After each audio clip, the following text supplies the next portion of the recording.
I think it's super important to have our financials in order, literally on a monthly basis, so we can look at how much cash on hand, what do our investments look like, how secure is our income, what's our Roth IRAs look like, and you kind of get this holistic scope of where you're at on your track to retirement or financial freedom, where you're at currently, how stable is your life, to kiss that money goodbye.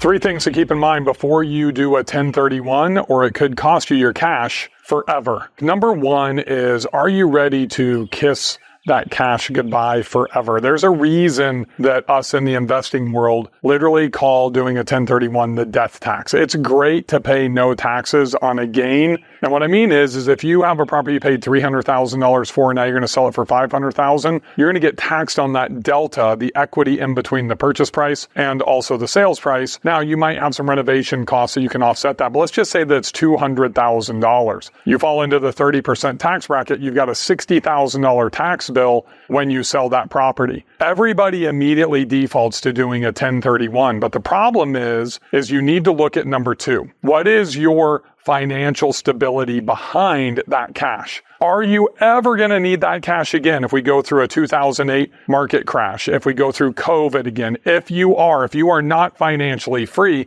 then you probably should consider alternative options as opposed to just doing a 1031. This is where really having an understanding of how the tax rules work, and also most importantly, how your personal finances should impact this decision, as opposed to just diving in and being really hasty and saying, look, I don't want to pay any taxes. Screw Uncle Sam, we're doing a 1031. In many cases, your age is also going to play a role in this. I'm 50. I would probably give somebody with my financial stability exactly the same as me that's 25 or 30 completely different advice than I would give somebody at my age of 50 years old. So we need to take all these things into consideration. This is a reason why I think it's super important to have our financials in order, literally on a monthly basis, so we can look at how much cash on hand, what do our investments look like, how secure is our income, what's our 529s if you're maxing those out for your children, what's our Roth IRAs look like, and you kind of get this holistic scope of where you're at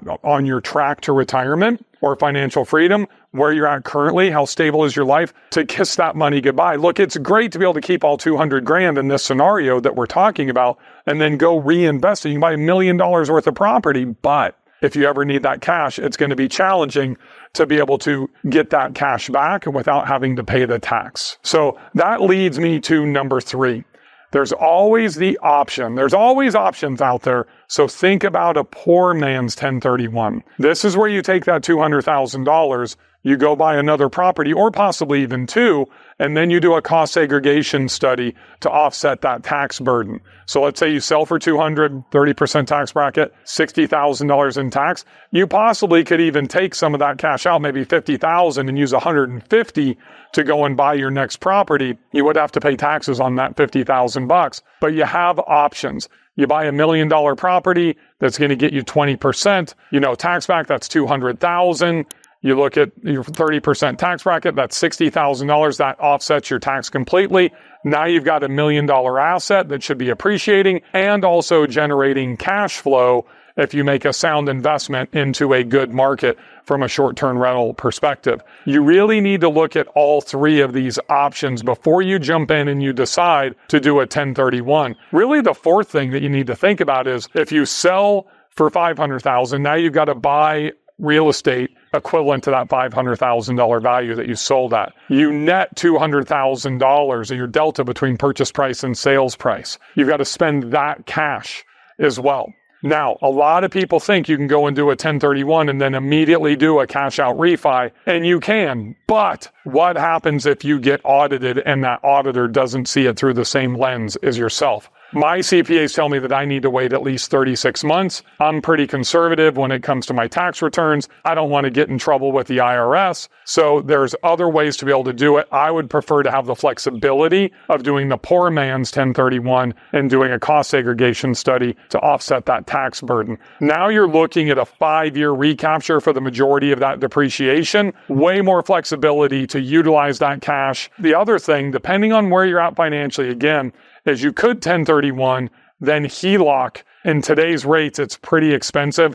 I'm not one that wants to pay 8.5%, 9% for a variable rate as well. So you're probably much better off doing some type of cash out refi, waiting that 36 months, or doing the poor man's cost seg. Make sure that you're taking all of these things into consideration. And if you don't, just leave a comment down below or hit me up. I'm Faeth73. That's Faeth73 on Instagram. I'm always more than happy. I'm ready, willing, and able to answer your questions when you're looking at going through these types of deals. But just remember, I'm not a CPA and I'm not your CPA. So if you really want to get sound tax advice, don't take it from investors like myself and the other coaches in this space. Consult some of the best CPAs in this industry. You've got David Perez, Ryan Bakey, Brandon Hall. If you have a CPA that thinks you need to qualify by being a real estate professional or that doesn't understand the short-term rental loophole, I think it's time to find a new CPA. Make sure you're making informed decisions before you tie up your money for the rest of your life. Weigh all the options, and in most cases, doing the poor man's 1031 is probably going to be the best option for you. Now,